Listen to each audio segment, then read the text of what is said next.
नमस्कार मेरे प्यारे प्यारे बच्चों, आपका एक बार फिर से स्वागत है आपके खुद के channel project Y online classes में। आज का लेक्चर स्टार्ट करने से पहले मैं आपको एक चीज बताना चाहता हूँ, इतिहास के बारे में कुछ जानकारी देना चाहता हूँ। इतिहास में ये सबको पता है कि भाई गांधी जी ने 1930 में दांडी मार्च किया था और दांडी मार्च करने का उनका मकसद जो था वो था ब्रिटिश के द्वारा बनाया गया कानून, जो कि नमक बनाने का कानून था, उसे उल्लंघन कर कर उन्होंने जाकर नमक बनाया था। अब मैं कुछ करेक्शन करना चाहता हूँ इतिहास की कुछ लाइनों में। क्यों? क्योंकि भाई गांधी जी ने जाकर नमक बनाया होता तो उन्हें जाना पड़ता लैब में। क्या गांधी जी कहीं लैब में गए थे कि हाइड्रोक्लोरिक एसिड को और सोडियम हाइड्रोक्साइड को मिलाकर उन्होंने नमक बनाया? नहीं, ऐसा तो नहीं हुआ था। पर नमक तो बनाया था। भाई गलत है, नमक को बनाया नहीं जा सकता। नमक को बनाने का तो एक ही प्रोसेस है कि उसे लैब में बनाओ, लेकिन नमक निकाला जा सकता है। तो इस लाइन में कुछ करेक्शन है कि भाई गांधी जी ने नमक निकाला था और निकालने के कुछ प्रोसेस है, उनको समझ लेते हैं। आज के इस लेक्चर में समझते हैं। तो चलो शुरुआत करते हैं। आज हम देखो भाई 10th क्लास का सेकंड चैप्टर चल रहा है केमिस्ट्री का, एसिड्स बेस एंड सॉल्ट्स। उसमें हमने एसिड्स कर लिए, बेस कर लिए, और अब बात है सॉल्ट्स भी खत्म कर लिया, और सॉल्ट्स को निकालने का कुछ प्रोसेस होते हैं, उनको समझेंगे इस लेक्चर में। तो आइए देख लेते हैं। सबसे पहले अगर बात करें तो मोटे मोटे तौर पर अगर हम देख लें कि भाई देखो, नमक बनाने का एक तरीका है जिसे लैब में बता दिया कि लैब में बनाया जा सकता है। जब हाइड्रोक्लोरिक एसिड को हम सोडियम हाइड्रोक्साइड के साथ मिलाते हैं, एसिड बेस की रिएक्शन करेंगे, न्यूट्रलाइजेशन रिएक्शन बनेगा और नमक बनके तैयार हो जाएगा, जो हम नॉर्मली जिसे हम कॉमन सॉल्ट या टेबल सॉल्ट के नाम से जानते हैं, जो है क्या? NaCl। ठीक है, सोडियम क्लोराइड। लेकिन अगर बात करें निकालने की, तो निकालने के दो प्रोसेस हो सकते हैं। कौन कौन से? एक तो है भाई solar evaporation of sea water. मतलब सर, जो समुद्र का पानी होता है ना भाई, समुद्र के पानी में ऑलरेडी नमक होता है, तो हमें बस निकालना है उसमें से। अब निकालने के लिए क्या करेंगे? बहुत सिंपल सा तरीका है कि भाई समुद्र के आसपास की जगह पर कुछ होलो टैंक्स बना दो, उसमें से समुद्र का पानी वहां पर इकट्ठा कर दो। अब धीरे धीरे क्या होगा, जहां पर पानी और धूप एक साथ मिलेगी तो वहां पर इवेपोरेशन इकट्ठी हो, इवेपोरेशन हो जाएगा। इवेपोरेशन का मतलब है वाष्पीकरण होगा, और वाष्पीकरण से क्या होगा, धीरे धीरे पानी तो उड़ जाएगा, लेकिन लास्ट में बचा हुआ जो नमक था, जो ऑलरेडी से मौजूद था उस पानी के अंदर, वो लास्ट में रह जाएगा। जब लास्ट में रह जाएगा उसी को हम निकाल लेंगे भाई।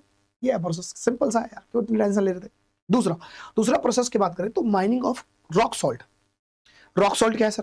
अरे भाई, समुद्र से निकलेगा नमक, नमक तो समुद्र से निकलेगा, लेकिन आज का समुद्र हो, जो अभी वर्तमान में ठीक ठाक समुद्र है, उनकी बात करो, या उन समुद्र की जो लुप्त हो चुके, जो बहुत कई हजार साल पहले समुद्र क्या था, जो समुद्र रहे होंगे, और वो किसी भी कारणवश वो खत्म हो गए, धीरे धीरे सूख तो गए।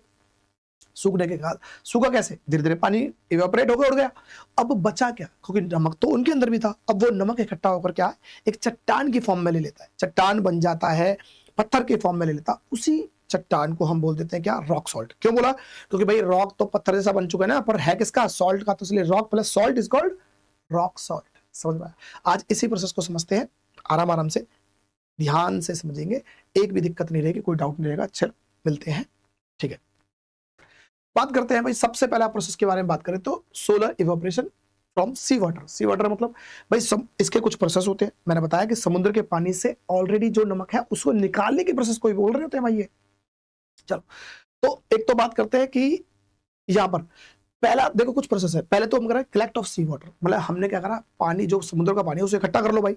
इकट्ठा कर लोगे तो उसे एक तरह से एक मैनर में उसे सोलो टैंक बनाकर उसे रख दो, दिखाऊंगा अभी। ठीक है, उसके बाद क्या होगा भाई, धूप आएगी या हवा की मदद से वो पानी जो है वो धीरे धीरे उड़ने लग जाएगा, इवेपोरेट होने लग जाएगा वाष्पीकरण के द्वारा।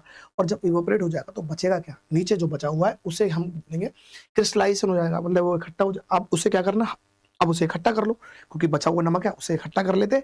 इकट्ठा करने के बाद फिर हम ये भाई तो बोल सकते हैं हार्वेस्टिंग। तो हार्वेस्टिंग क्या है? The salt is then collected, washed and dried for use. अब उसे सुखा लेते हैं, और सुखाने के बाद वो यूज करने लायक अभी नहीं बना है, बनेगा थोड़ी देर के बाद बनेगा। ठीक है, एक काम तो ये हो गया। दूसरे अगर बात करें, देखो अच्छा इसी को समझ लेते हैं एक बार इमेज में। तो ये दिखाई दे रहा है समुद्र, और समुद्र के साथ में ये बना दिए होलो टैंक्स, मतलब खाली टैंक से बना दिए, जैसे गाँव में होता है ना, खेती होती है ना। इसे हमारे यहाँ तो मैड बोलते हैं, मैड। आप क्या क्या बोलते हैं वो देख लेना, कमेंट में डालना अगर आपके जो भी बोलते हैं। इसमें क्या होगा, अब इसमें पानी भर दिया समुद्र का। अब समुद्र का पानी भरने से होगा क्या? अब धीरे धीरे फिर मैंने कहा ना कि यहाँ पर देखो सनलाइट आ रही है, सनलाइट से क्या इवेपोरेट हो गया, पानी तो सारा उड़ गया। अब पानी उड़ने के बाद बचा क्या? ये रहा नमक। ठीक है, उसे फिर क्या करते हैं, इकट्ठा कर लेते हैं भाई, साफ सुथरा कर लेते हैं, और उसे इकट्ठा करने के बाद ये नमक हो गया। ये क्या है? ये भाई नमक के जो सॉल्ट था, मतलब सॉल्ट जो रॉक सॉल्ट था, उसका एक इमेज है। ऐसा नहीं होता बिल्कुल, ये तो महल जैसा है भाई, अंदर से गुफा बन रही है एक तरह की, ऐसा नहीं होता। लेकिन मान के चलना, क्योंकि एआई जनरेटेड इमेजेस हैं तो थोड़ा फर्क हो सकता है, ठीक है। यहां पर हो चुका है आपका क्या, समुद्र से किस तरह से पानी को हम, मतलब नमक को हम निकाल सकते हैं। अब बात करते हैं किसकी, माइनिंग की। माइनिंग किसकी करनी है भाई, रॉक सॉल्ट की। और रॉक सॉल्ट को हम बोल सकते हैं हैलाइट, क्या बोल सकते हैं, हैलाइट भी बोल सकते हैं, ठीक है। अब रॉक सॉल्ट ये क्या है, मैंने बताया कि भाई समुद्र आजकल के जो हम देख रहे हैं वो तो ठीक है, लेकिन हजारों साल पहले भी समुद्र रहे होंगे किसी ना किसी कारणवश। अगर वो पानी उड़ गया, खत्म हो गए, सूख गए वो, तब जो बचा हुआ पानी था वो, क्योंकि अब पानी तो उड़ गया सारा, बचा क्या था, नीचे नमक था। नमक था बहुत सारी गंदगियों के साथ, इंप्योरिटीज के साथ, वो इकट्ठा होता रहा और उसका सॉल्ट क्या बन गया, उसका एक पहाड़ सा बन गया। उसको हम चट्टान कह सकते हैं, पहाड़ कह सकते हैं, पत्थर कह सकते हैं। उसी पत्थर को, क्योंकि वो सॉल्ट का पत्थर था तो बोल दिया रॉक सॉल्ट। अब रॉक सॉल्ट से किस तरह से ये होगा, तो वो होगा भैया माइनिंग के थ्रू। जैसे कोयले को निकालते हैं ना, कोयले को निकालते हैं, वैसे ही हम नमक को भी निकालते हैं, तो माइनिंग के थ्रू निकालते हैं, नॉर्मल कोयले की तरह। तो इसके हैं दो मेथड, कौन कौन से, एक है ट्रेडिशनल मेथड, जो परंपरागत हमारा मेथड होता है, मतलब कि कोयले की तरह नॉर्मल निकाल लो, बड़ी बड़ी मशीनरी भेज दो, खुदाई कर दो और खान में से वो निकाल लो। दूसरा एक है जिसे हम बोलते हैं सॉल्यूशन माइनिंग। सॉल्यूशन माइनिंग क्या है भाई, देख रहे हो ये वाली है हमारे पास क्या, जो आप रॉक माइनिंग कर रहे हो, ठीक है, ये आपकी गुफा है, वहां से बड़ी बड़ी मशीनें लग रही है नमक निकालने के लिए। दूसरा सॉल्यूशन माइनिंग। सॉल्यूशन माइनिंग क्या है, समझ लेना, आपको एक मान लो कोई ऐसा रॉक सॉल्ट मिल गया, आपको पता चला ये रॉक सॉल्ट है, उसमें गड्ढा करेंगे, उसमें पानी डाल देंगे, ठीक है। अब गड्ढा करने का पानी डाल दिया, अब गड्ढा करने का मतलब क्या है, अगर नीचे मिल गया, मान लो ऊपर कोई लेयर है क्रस्ट की, उसके नीचे रॉक सॉल्ट मिला, तो वो आपने क्या करा, उसमें डाल दिया पानी बहुत सारा। पानी मिलाने से क्या होगा, ध्यान देना, आगे काम भी आएगा। मेरे पास है NaCl जो कि नमक है, इसमें मैंने डाल दिया पानी H2O। अब जो ये बनेगा, ये जो घोल है ना भाई, नमक पानी का घोल, सिंपल सा, इसे हम नाम देते हैं ब्राइन सोल्यूशन। क्या बोलते हैं, ब्राइन सोल्यूशन, ठीक है। तो आगे आएगा काम, अभी आप समझ सकते हैं ब्राइन सोल्यूशन, बात समझ भाई। तो ब्राइन सोल्यूशन कुछ नहीं है भैया, सिंपल सा नमक का पानी घोल है, नमक और पानी का घोल है, उसी को ब्राइन सोल्यूशन बोल दिया, ये ब्राइन सोल्यूशन तैयार हो गया। इसमें ड्रिलिंग करके पाइप डाल दिया और पाइप से क्या करा, मोटर चला दी और पानी ऊपर कर दिया। अब दोबारा से बिल्कुल वैसे ही जैसे हमने इवेपोरेशन के थ्रू से नमक निकाला था समुद्र के पानी से, अब बिल्कुल वैसे ही होलो टैंक बना दिए। अब पानी यहां जाएगा और दोबारा से वही प्रोसेस हो सकता है, धूप निकलेगी, हवा चलेगी, इवेपोरेट होगा, पानी उड़ जाएगा, नीचे रह जाएगा नमक, उसे लेंगे, फिर अब उसे साफ सुथरा करेंगे और अब जाके, अभी तक सिर्फ नमक मिला है। अभी इसके साथ देखते हैं, क्या बात समझ में आ गई।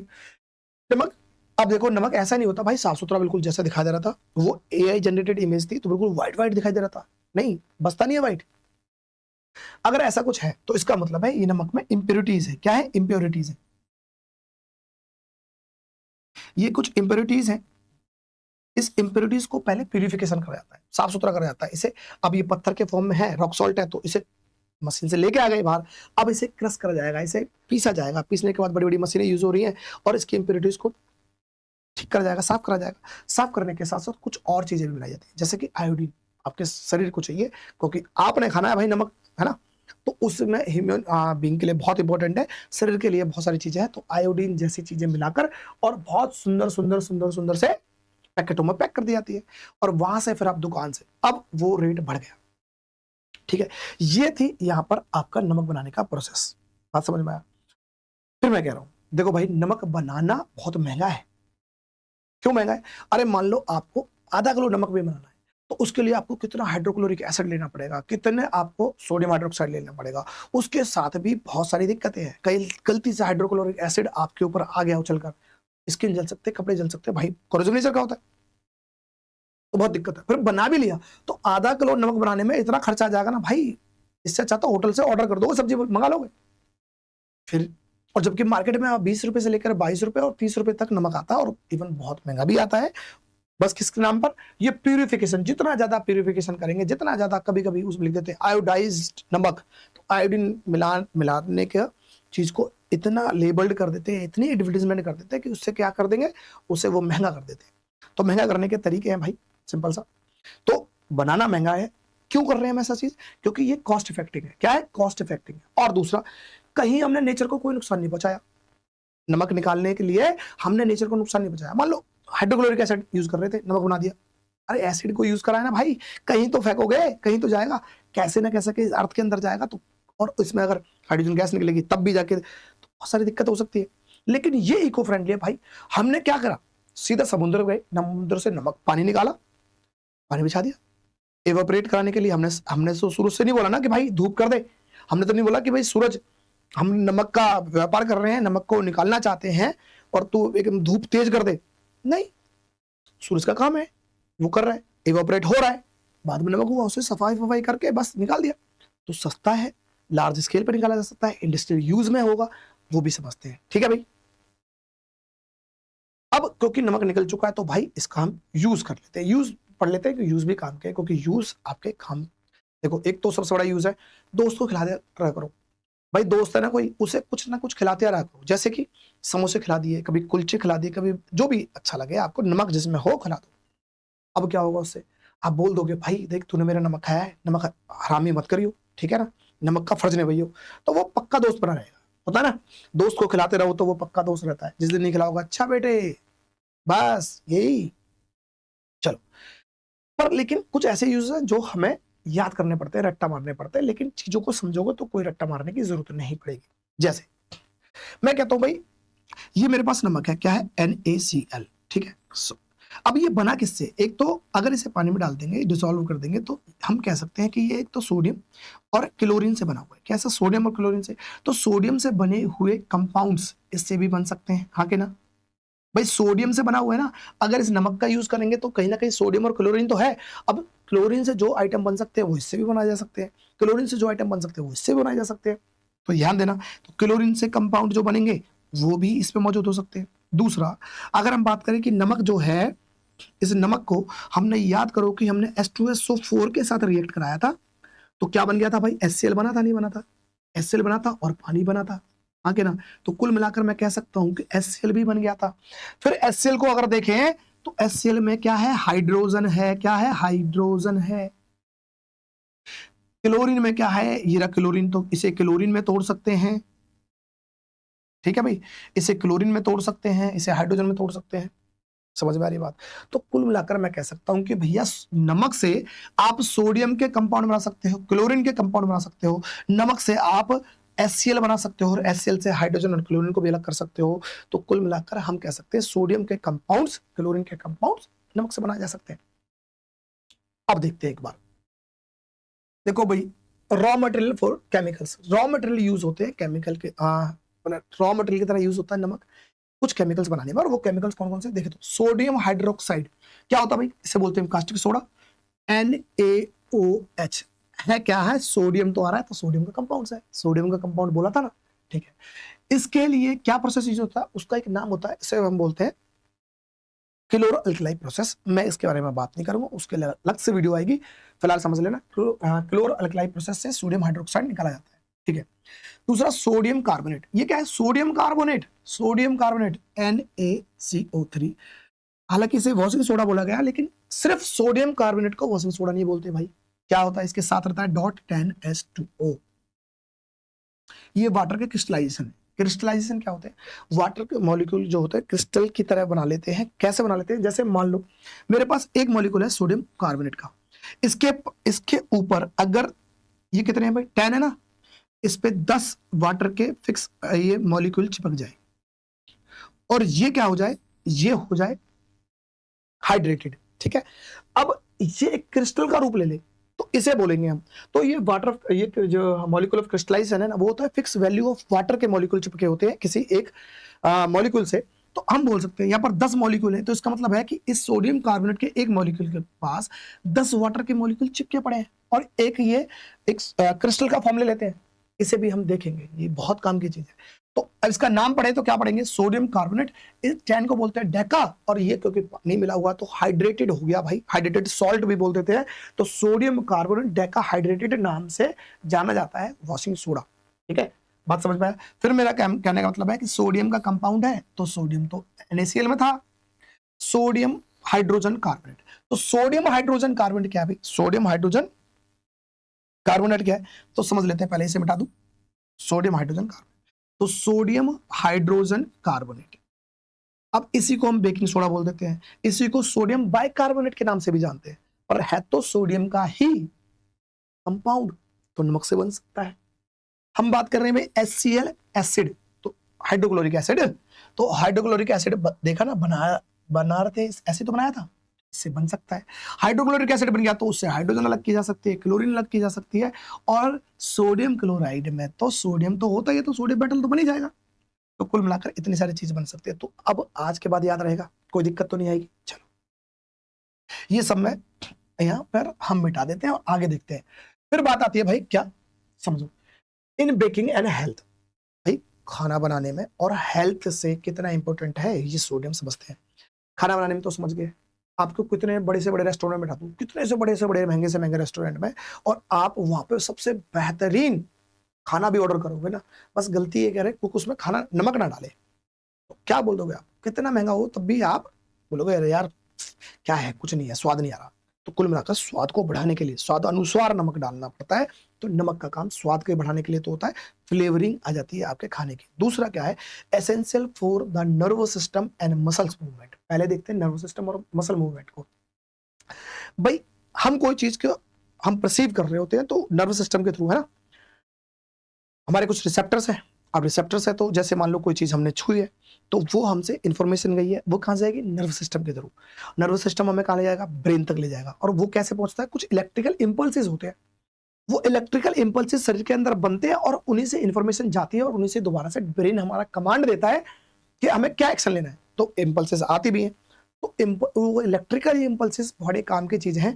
वो जनरेट होना और उनको प्रोपोगेट कराने के पीछे एक आयन का काम होता है, और वो होता है सोडियम आयंस। सोडियम आयन का बहुत महत्वपूर्ण रोल है।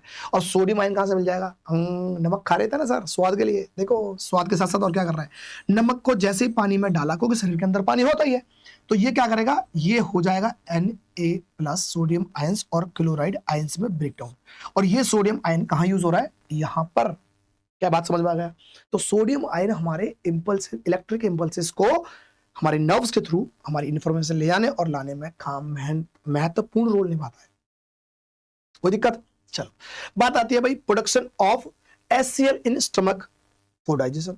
ओहो, पेट में HCl, सर बताया तो था, थोड़ी देर पहले बताया था आपने कि सर HCl बना सकते हैं नमक से, तो अब हमें दोबारा बताने की जरूरत नहीं है, बना देंगे। लेकिन समझना, अभी जो मैंने बताया था HCl था, साथ में H2SO4 था, इनका रिएक्शन हो रहा था। अब मुझे बताओ पेट में HCl बना तो H2, अच्छा हमारे पास नमक था और नमक का रिएक्शन कराया था H2SO4 के साथ, तब जाके हमारे पास बन रहा था क्या, HCl और सॉल्ट। हाँ चलो, लेकिन सर NaCl तो खा लेते हैं, पर ये कहां से आएगा H2SO4, पेट में कुछ तो गड़बड़ है, पेट में H2SO4 तुमने पढ़ा ही नहीं, तो HCl कैसे बन रहा है, समझ में। अबे भाई इसकी जरूरत पड़ती है लैब में बनाने के लिए HCl, लेकिन पेट में भाई लैब थोड़ी खुल रही है। चलो कैसे बनेगा समझते हैं। एक बात समझ लेना कि नमक जब हमने खाया, पानी तो पेट में है, 70% से ज्यादा शरीर पानी का बना हुआ है, ऐसा मैं नहीं, ऐसा कौन कहता है, RO कंपनी वाले, ऐड बनाने वाले कह देते हैं, तो सुना ही होगा ना। चल, तो पानी था, पानी में डिसॉल्व हो गया, डिसॉल्व करके आयंस में ब्रेक डाउन हो गया। दूसरा, हम ये एक लेते हैं कार्बन डाइऑक्साइड, इसको जानते होंगे, कार्बन डाइऑक्साइड क्या होता है, कार्बन डाइऑक्साइड हमने एयर ली, इनहेल करी, एयर में सिर्फ ऑक्सीजन ऑक्सीजन ली, क्या फिल्टर विल्टर लग रहा है कि सिर्फ ऑक्सीजन जाएगी अंदर, अब इसमें तो बहुत सारी चीजें। दूसरा, चलो यहां से मान लेते हैं कि नहीं भी गई, अंदर जाके शरीर में ऑक्सीडेशन हो रहा है ना, ग्लाइकोलाइसिस हो रहा है, वहां कार्बन डाइऑक्साइड निकल रही है, तो वो कार्बन डाइऑक्साइड मैक्सिमम बाहर आ जाती है, लेकिन उसका भी बड़ा रोल होता है। जब निकलते निकलते कहीं ना कहीं तो कंज्यूम होगी ना भाई, शरीर क्योंकि पानी से बना हुआ है, पानी था शरीर के अंदर, कार्बन डाइऑक्साइड था शरीर के अंदर, दोनों ने रिएक्ट करा और क्या बना दिया, H2CO3। समझ में आया, इसे बोलते हैं कार्बोनिक एसिड। तो शरीर के अंदर बन गया कार्बोनिक एसिड। अभी तक तो सुना था कि HCl बनता है, ये भी बनता है क्या, कार्बोनिक एसिड फिर फर्दर डिसोसिएट हो जाता है H+ आयंस में, और तो कुल मिलाकर H+ आयंस रिलीज करेगा। भाई एसिड है तो इसका काम है, इसका काम H+ आयन देना, देगा। ये H+ आयंस यहां से, और नमक जो खाया था क्लोराइड आयंस यहां से, ये दोनों आपस में रिएक्ट होंगे और क्या बना देंगे भाई, H+ आयंस और क्लोराइड आयंस मिलकर क्या बना देंगे, HCl, यही हाइड्रोक्लोरिक एसिड। अब ये कितना काम का है वो तुम सबको पता है ना, कितना डाइजेशन में काम करता है वो सबको पता है। तो क्या बात समझ में आई। चलो दूसरा, as a preservative, preservative use करना मतलब कि खाने को सड़ने से बचाना या लंबे समय तक रखना। अब एक बात समझते हैं, पहले मिटा दूं। आपने देखा होगा दादी नानियां हमारी जो अचार लगा बनाती थी, आजकल मम्मियां तो नहीं बना रही ना अचार, दुकान से जाती है ले आती है, कौन इतनी मेहनत करेगा, ऐसा है ना। पर दादी नानियां बनाती थी, बनाते समय उसमें क्या था, तेल डलता था सरसों का और नमक भी डालते थे। नमक क्यों डाल रहे थे? अबे अचार एक दिन में थोड़ी खत्म करा जाता है, आज बनाया तो शाम तक खत्म, ठीक है। हम वो खाना तो चलो समझ में आता है कि जो डेली सुबह बन रहा है शाम को बन रहा है उसमें स्वाद अनुसार डाला जाता है, लेकिन अचार को हम कई महीने तक चला सकते हैं, इवन साल तक चला सकते हैं। उसके लिए उसे सेफ रखना जरूरी है। अब वो कैसे रखेंगे? नमक डालने से। नमक क्या करता है? नमक किसी सब्सटेंस में अगर पानी की मात्रा जाता है तो उस पानी की मात्रा को सोखने का काम करता है, सोडियम क्लोराइड ये काम करता है, ठीक है। तो वहां से वो बचाता है। अब कैसे, क्यों भाई, समझ लेते हैं। क्योंकि खाने में, अब देखो, हमने जब रैंसिडिटी की थी तो एक चीज करी थी। रैंसिडिटी में क्या था कि भाई कोई चीज खराब कब होती है? तेल से बनी हुई चीजें कब खराब होती है? जब वो ऑक्सीजन के प्रेजेंस में आएगी। ऑक्सीजन में क्या होगा? ऑक्सीडाइज हो जाएगा, ऑक्सीडाइज होने से खराब हो जाता है। हमने बात की थी सर खाने को ना टाइट जो पैक कंटेनर होता है ना उसमें रख दो, चलो ठीक है मान लिया, लेकिन खाना तो बच गया। अरे भाई सुनो, इसके साथ साथ कुछ ऐसे बैक्टीरिया भी पाए गए हैं भाई जो एनारोबिक बैक्टीरिया के नाम से जानते हैं। एनारोबिक बैक्टीरिया मतलब अरे जिन्हें ऑक्सीजन की जरूरत नहीं होती, बिना ऑक्सीजन के भी अपने आप को सर्वाइव करा लेते हैं और मल्टीपल टाइम में डिवाइड भी कर लेते हैं। अब कैसे होगा सर? टाइट कंटेनर पैक, अगर हम टाइट पैक कंटेनर में अगर खाना रखते हैं और वहां भी ये बैक्टीरिया जैसी चीज आ रही है, समझ लेते हैं कौन सा। जैसे अगर मैं बात करूं तो क्लोस्ट्रीडियम बोटुलिनम नाम का एक बैक्टीरिया है जो कि क्या है, वैसे बैक्टीरिया है जो बिना ऑक्सीजन के भी जिंदा रह सकता है। अब ये टाइट पैक कंटेनर जो होते हैं उनमें पनप गया, और ये क्या है, वर्ल्ड में जितने भी बायोलॉजिकल अगर टॉक्सिक बैक्टीरिया हैं उन कैटेगरी में आता है भाई साहब ये। टॉक्सिक, टॉक्सिक मतलब जहर बनाने वाला।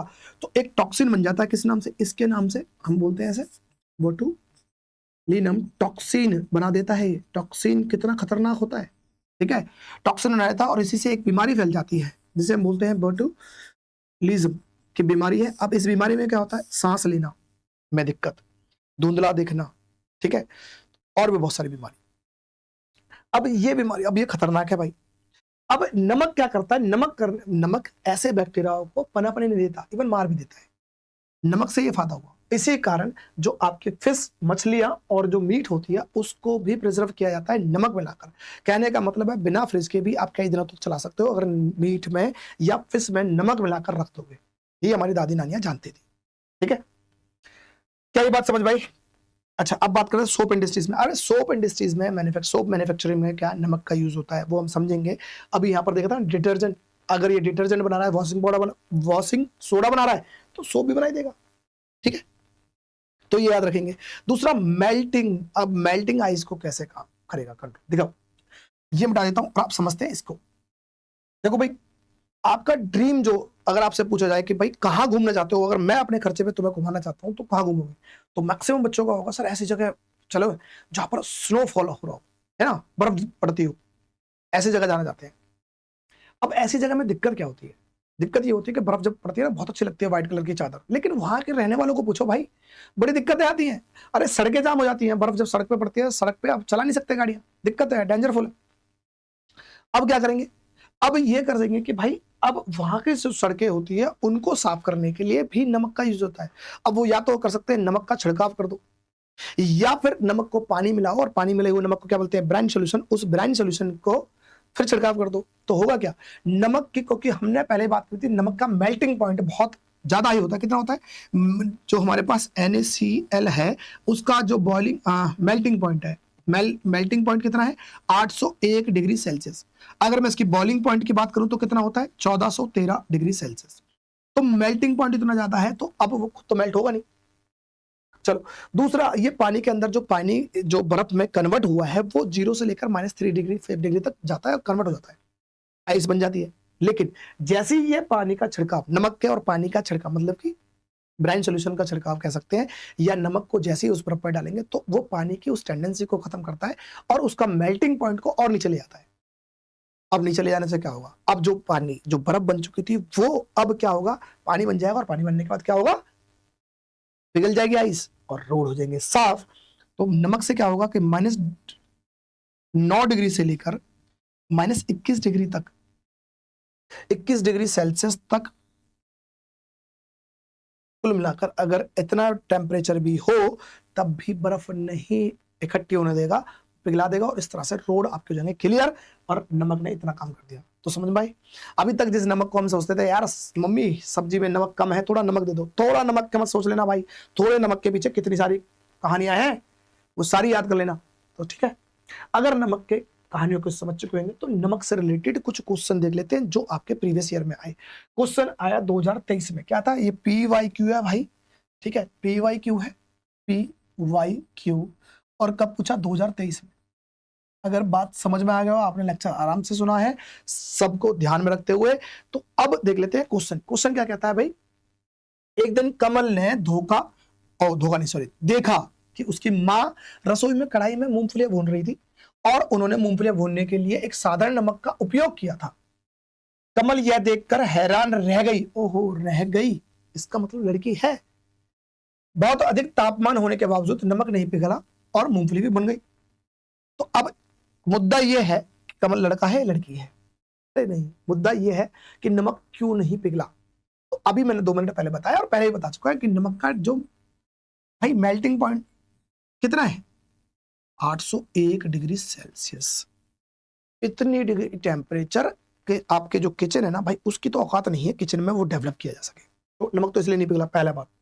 कुछ क्वेश्चन है इससे रिलेटेड, कुछ क्वेश्चन पूछ लेते हैं, जैसे कि सामान्य नमक का रासायनिक नाम क्या है। ओहो, कॉमन सॉल्ट का नाम पूछा यार, इतनी बड़ी कहानी। अच्छा, ये क्वेश्चंस कैसे होते हैं भाई, स्टेटमेंट लाइक क्वेश्चन होते हैं, स्टेटमेंट होती है उसके अकॉर्डिंग उसे स्टेटमेंट। अब ऐसा कुछ नहीं दे रखा, बताओ इस स्टेटमेंट में इसका नाम है क्या कहीं, नहीं। तो ये स्टेटमेंट वाले क्वेश्चन जो लगते हैं ना टफ है, वो टफ नहीं होते एक्चुअली में, उससे आपको पहले कितनी नॉलेज है उस टॉपिक के ऊपर वो सारी चेक होती है। तो आपको इसके बारे में पता होगा ना नमक के, तभी आंसर दे पाओगे। इसमें नहीं लिखे इसके आंसर, कहीं सोच रहे होंगे। इतना पता चल गया कॉमन नमक था, घर में यूज होता है, कॉमन नमक यूज होता है। मैग्नीशियम क्लोराइड थोड़ी यूज कर लेंगे, NaCl, सोडियम क्लोराइड यूज करा हुआ, सोडियम क्लोराइड यूज करा होगा तो क्या भाई ये रहा पोटेशियम क्लोराइड, सोडियम, अरे नहीं यार, सोडियम क्लोराइड आंसर ये रहा, कार्बोनेट भी नहीं फिलहाल ये, ठीक है। क्यों नहीं पिघला, उसके पीछे कारण ये था। इसी के ये एक स्टेटमेंट होती है, क्वेश्चन 2-3 होते हैं, उन हिसाब से नंबर मिल रहे होते हैं। तो दूसरा क्वेश्चन, इसी क्वेश्चन का दूसरा वाला क्या है, सामान्य नमक है, क्या है भाई, लास्ट में हमने बात की थी, ध्यान करो। जो नमक होता है वो होता है आयनिक बॉन्ड। क्या होता है, आयनिक बॉन्ड। आयनिक बॉन्ड का मतलब होता है जब इलेक्ट्रॉन्स ट्रांसफर होते हैं, कैटायन और एनायन मिलकर अगर कोई बॉन्ड बनाते हैं तो उसे बोलते हैं आयनिक बॉन्ड। और आयनिक बॉन्ड में होता है जब इलेक्ट्रॉन्स ट्रांसफर होते हैं, ना कि शेयर होते हैं। तो NaCl में क्या है, एक आयनिक बॉन्ड है। तो क्या लिखा है भाई, कोवलेंट बॉन्ड, नहीं भाई कोवलेंट तो नहीं है। अनआयनिक कंपाउंड, इतने में टिक मत मार देना, लिखा है क्या, फॉर्म्ड बाय शेयरिंग इलेक्ट्रॉन्स। जैसे ही पता चला शेयरिंग ऑफ इलेक्ट्रॉन्स का मतलब तो कोवलेंट बॉन्ड होता है। फिर होगा an ionic compound formed by the transfer of electrons, तो आंसर इज सी।